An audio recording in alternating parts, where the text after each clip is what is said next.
Hi students, welcome back to today's class. Now we are going to see the new topic, that is characteristics of good programming. Every computer needs proper instruction set, that is programs, to perform the required or assigned task. So whatever task we have assigned, in order to complete the task, computer needs a proper instruction set or programs. The quality of the program, it depends on the instructions which are given to it. Okay. So, however, it is required to feed or provide the proper and correct instructions to the computer in order to yield or get or provide a correct and desired output. Okay. So, hence, a program should be developed to ensure proper functionality of the computer in order to check the functionality of the computer, and also it should be easy to understand by the user. Okay. So, for these two reasons, programs are developed. A computer program, it should have the following important characteristics, that are flexibility, and then user friendly, portability, reliability, and self-documenting code. These are the 5 characteristics of any good program. Okay. So a program should be flexible. What is meant by flexibility? A program should be flexible enough to handle most of the changes without having to rewrite the entire program. So without rewriting the entire program, it should be flexible enough. The program should be flexible enough to handle the most of the changes. Okay. So that is only known as flexible. So flexible program is used to serve many purposes. So for many purposes, it can able to serve. For example, computer aided design software is used for different purposes such as engineering, drawing or drafting, then printing circuit board layout and design, architectural design, and then technical drawing, industrial arts. For all these purposes, we can make use of this CAD software. Okay. Only one single software, but it is serving multiple purposes. Okay. So like that, the program need to be flexible enough in order to handle different kind of inputs, and it should able to produce different outputs what we are expecting also. So like that, the program should be designed. So it should be flexible enough to handle most of the changes without having to rewrite the entire code. So most of the programs are being developed for certain period alone, and they need updation during the course of time. So within 1 year or 2 year, we need to do updation in the program. And next one is user friendly. A program that can be easily understood by the beginner is called user friendly. What is meant by user friendly? If any beginner, a fresher, okay, if he is able to understand the program properly, means then that is known as user friendly. The program that can be easily understood by the beginner is called user friendly. It must interact with the user through understandable messages. In addition, the proper message for the user to input the data and to display the results, besides making the program easily understandable and modifiable. Okay. And portability means ability of an application to run on different platforms. That is ability of software. Application means software only. So the program should be, our software should be able to run on different platforms. Platforms in the sense different operating systems. Operating systems are also system software only. Okay. So with or without minimal changes. So without minimal changes or with minimal changes, if the software what we have developed, or if the program what we have developed, if it is able to run on different kind of platforms or even different OS also, without minimal changes or with minimal changes, then it is known as portability. Okay. So what is meant by portability? It refers to the ability of a program or application to run on different platforms with or without minimal changes. Okay, this is the definition for portability. Since the change of platform is a common phenomenon nowadays, so often OS will be changing. Okay, so according to that, our software need to work in different kind of OS also. Okay, and nowadays, due to the developments in hardware and the software, portability has to be taken care of it. So in case a program is developed for a particular platform, so only for particular OS alone it was developed, it would become obsolete after a certain period of time. So it will become very old after a certain period of time. Okay, so at the same time, if a program, if it is developed, it does have the ability to work on different platforms, it makes software more usable. Okay, so we can make use of that software for all kind of different platforms. High level language programs, so not high level language programs are often more portable than assembly language programs.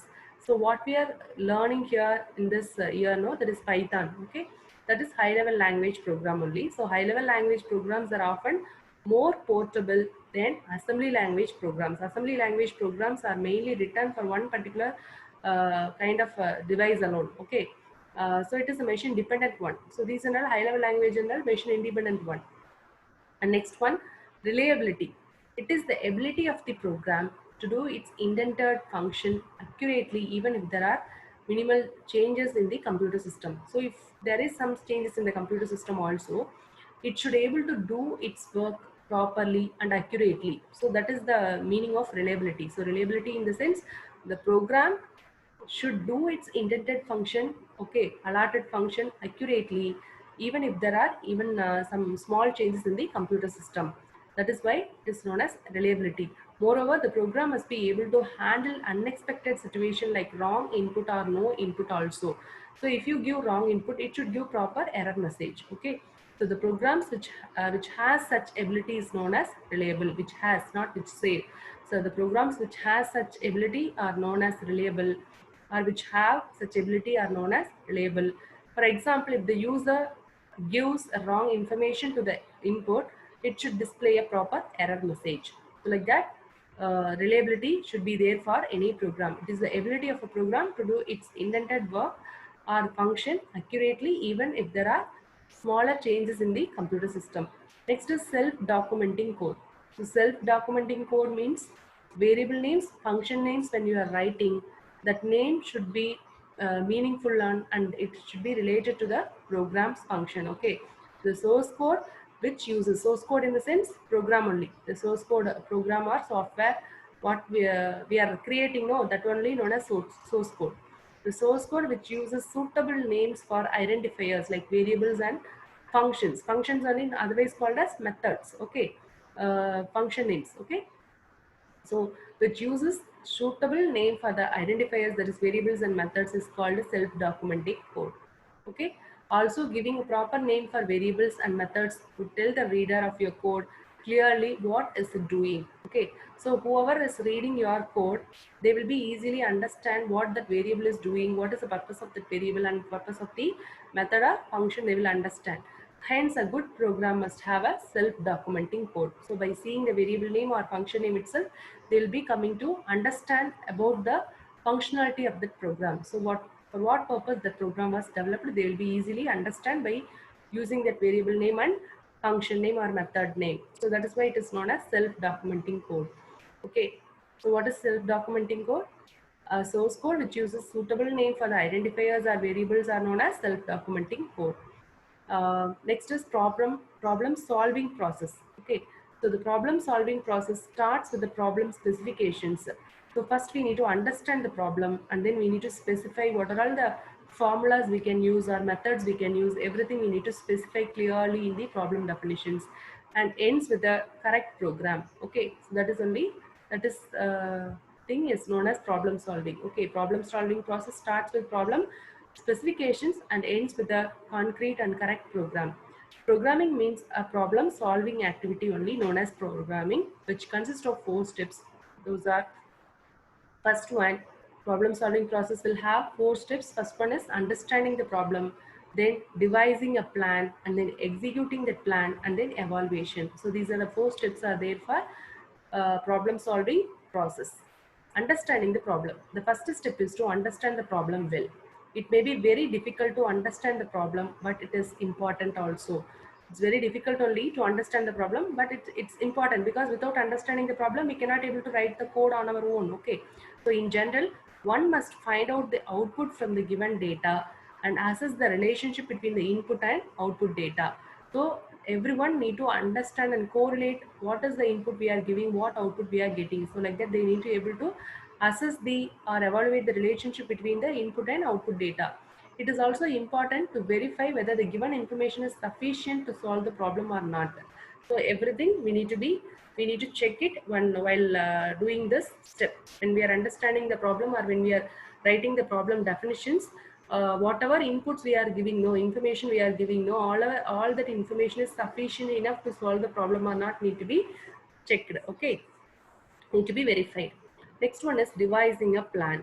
It means drawing an action plan to solve the problem once we have understood the problem.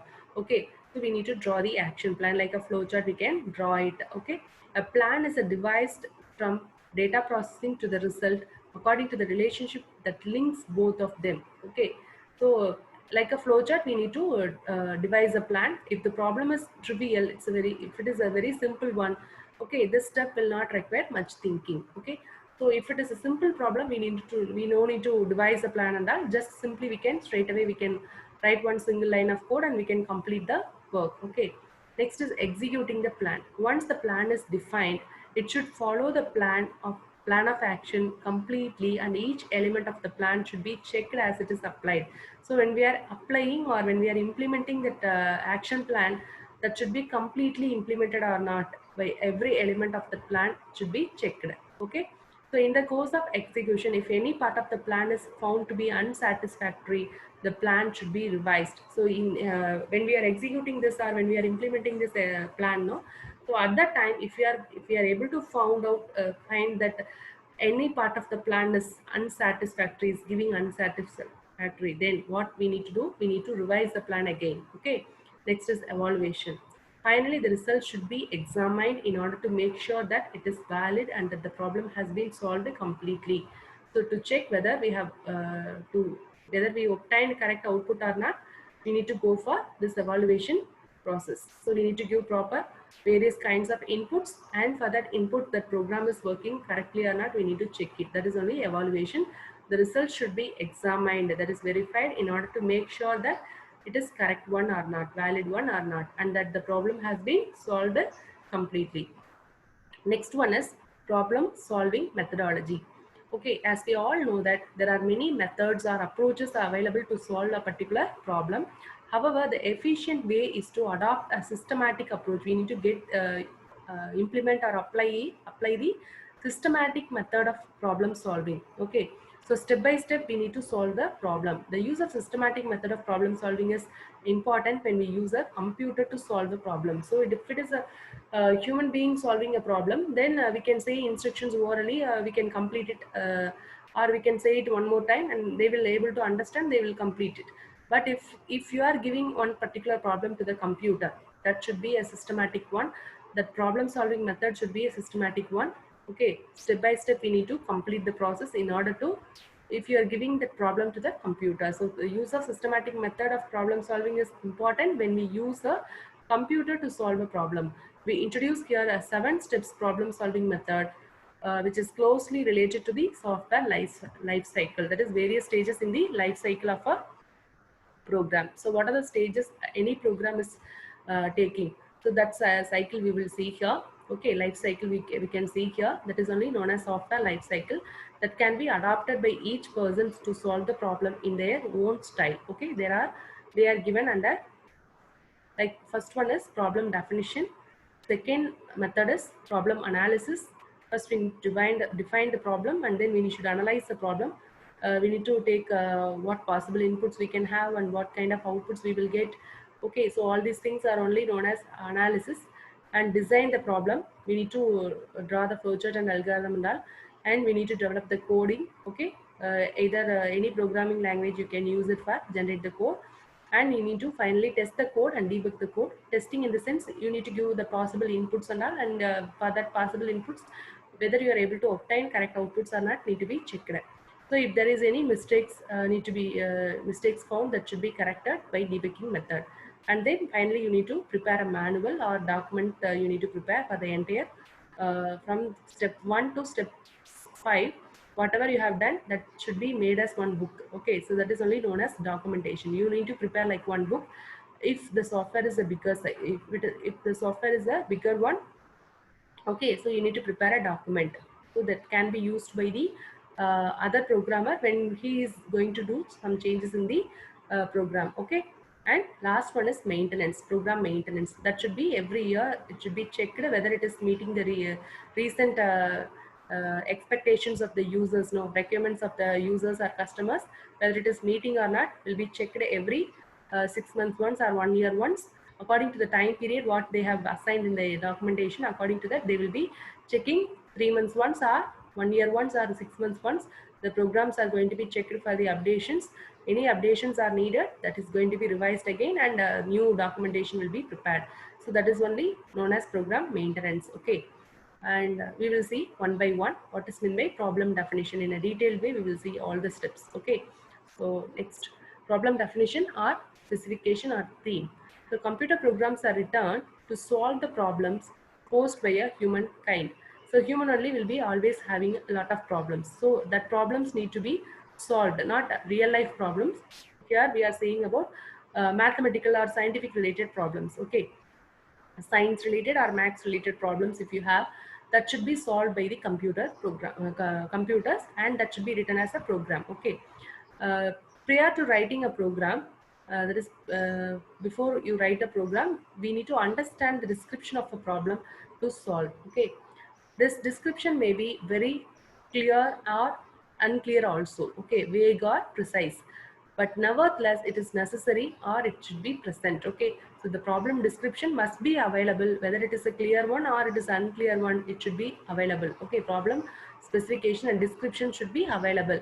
For example, if you want to write a program to find the average of the 5 numbers, okay, you should ask yourself, what does average mean exactly? Okay, how to calculate this average value? And posing such questions compels you to define the problem very precisely or very correctly.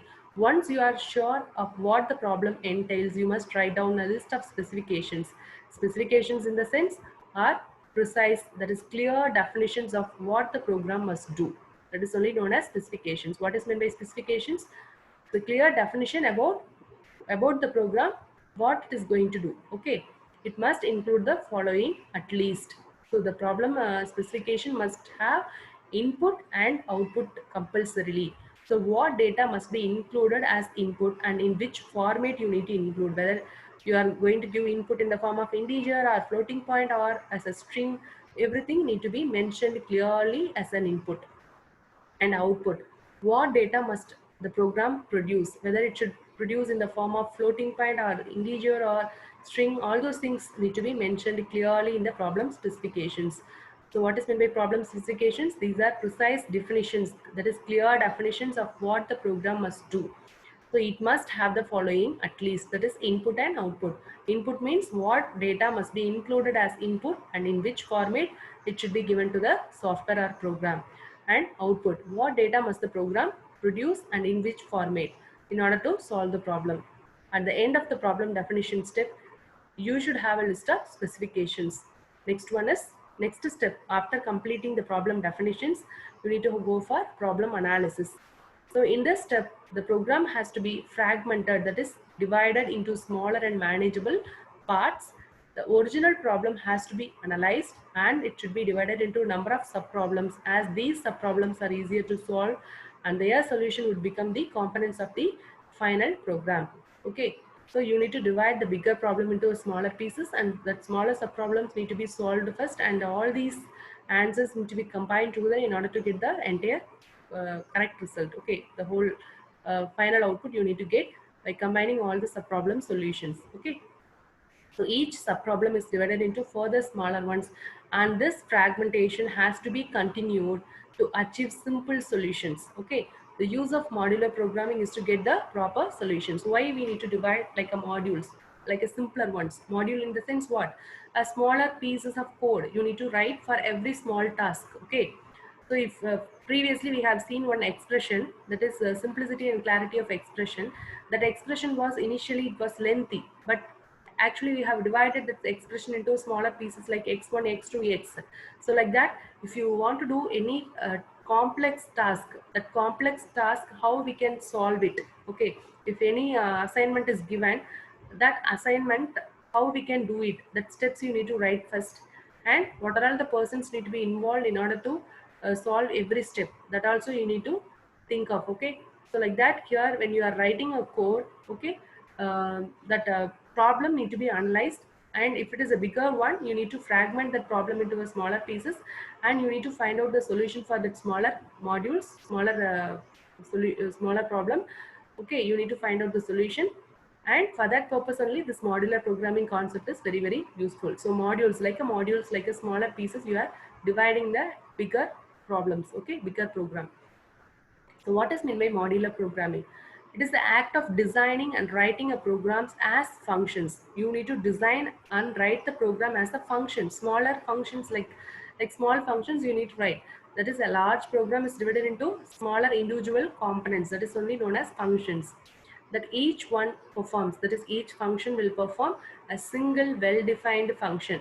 For example, if I want to generate a calculator software, okay, so calculator software will consist of what and all? It should do addition and multiplication, division, all those things. So for addition you can write separate module. For subtraction you can do separate module, and for adding you can do another, sorry, for multiplication you can do another module.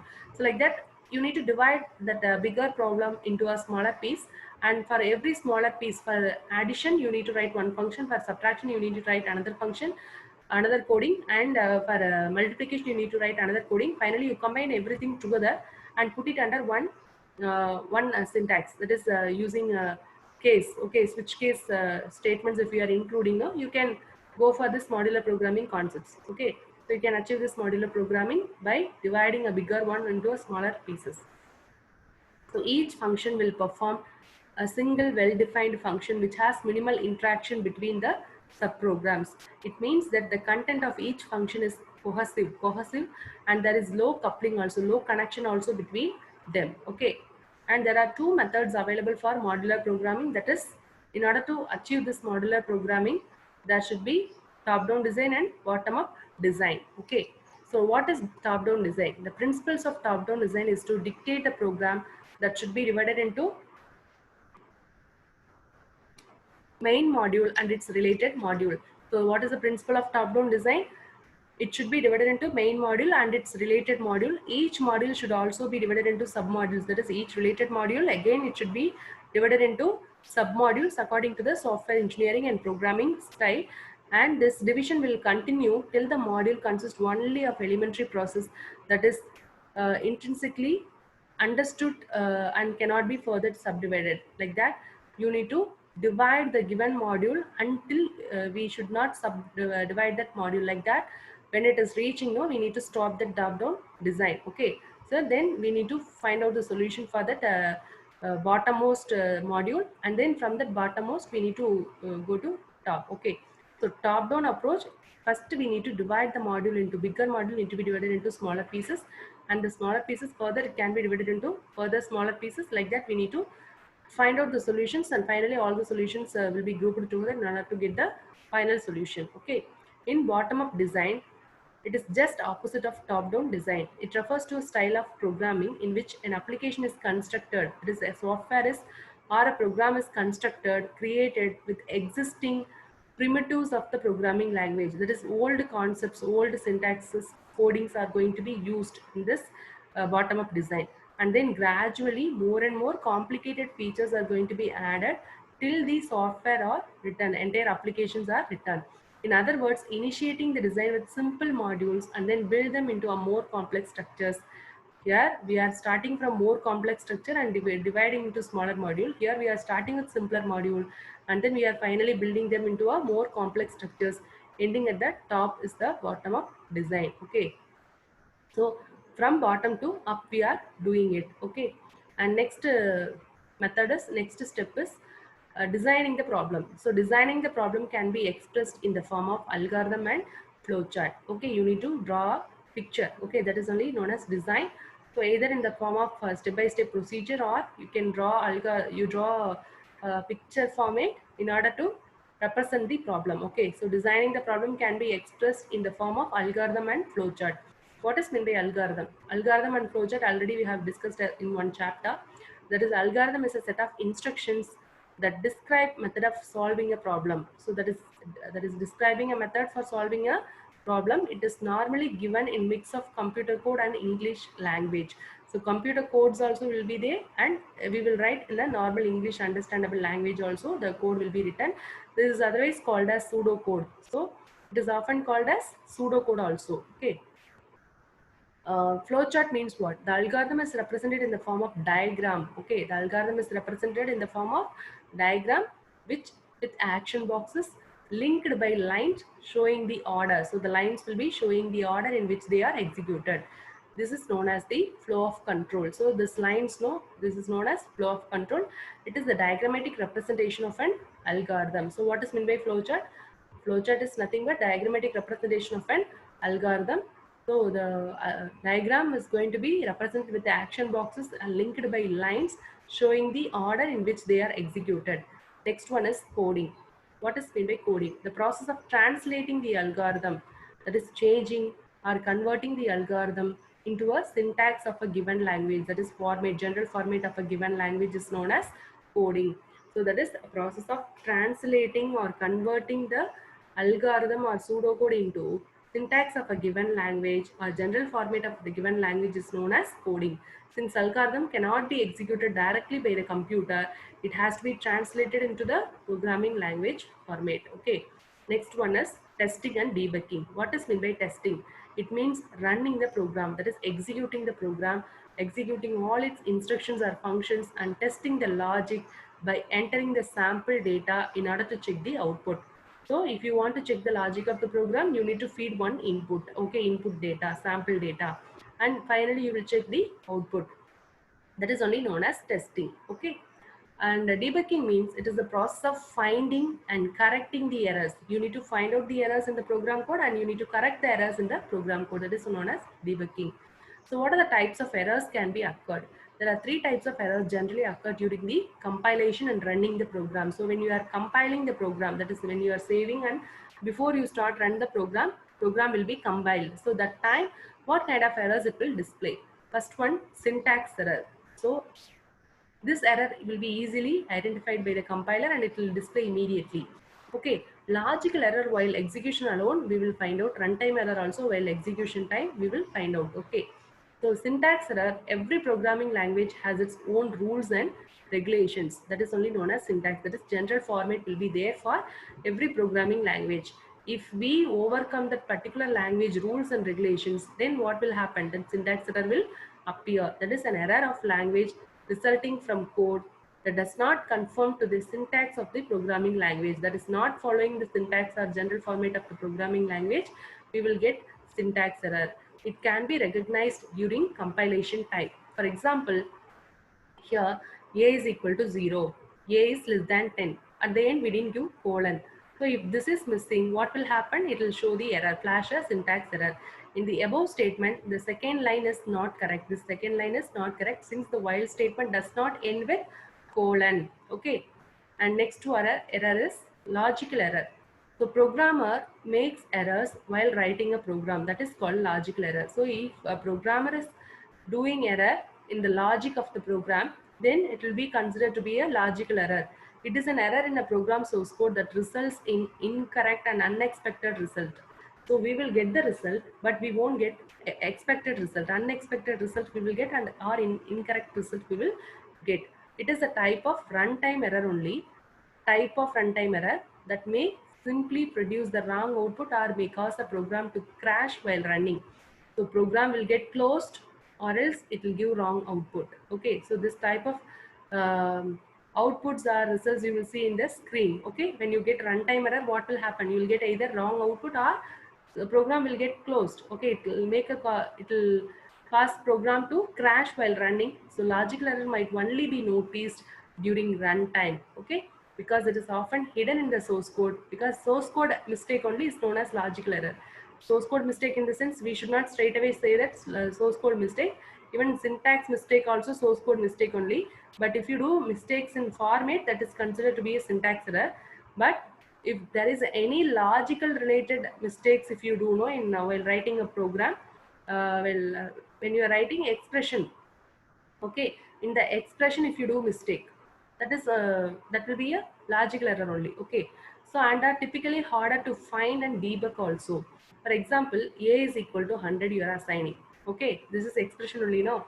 So a is equal to 100, a is less than 10. Whether this is true, a is assigned with 100 but 100 is less than 10. So the first statement itself logic is wrong. Okay, so this type of error only is known as logical error. Okay, so because the initial value of a is 100, while loop will never execute even single time also. because the condition itself is wrong. Okay, so that it won't go to this a is equal to a plus 1 or print a part itself. Okay, next is runtime error. Runtime error is an error that causes abnormal termination of a program, abnormal stop. Abnormally the program will get stopped, okay, during running time. In general, the dividend is not a constant but might be a number typed by you at runtime. Okay, so while running time, if you type some wrong input also, you may get this kind of runtime error. In this case, division by zero is illogical.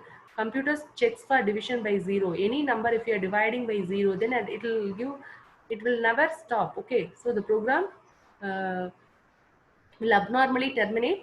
Okay, so this kind of error only is known as runtime error. So so that you can get a division by error message at the runtime, which will stop your program abnormally. Okay, without any information it will stop your program. This type of error is called a runtime error. So runtime error is an error that causes abnormal termination or abnormal stop of a program during running time. So here some examples they have given. So when you are assigning a is equal to 10 and b is equal to 0, print a by b. If you give 10 by 0 will give you infinite value. It won't give any output on the screen. Okay. Second one, during running time, if we are trying to open a file, that file does not exist in the hard disk. What will happen? It create runtime error only. Okay. So next is documentation. Documentation, it includes you are making one kind of book. Okay, one report you are preparing, that is only known as documentation. One project report or any report, no, if you are making related to your activity as a points, okay, as a paragraph, if you are typing and if you are making one book, no, that is only known as documentation. So related to the software, every software will be having a documentation part.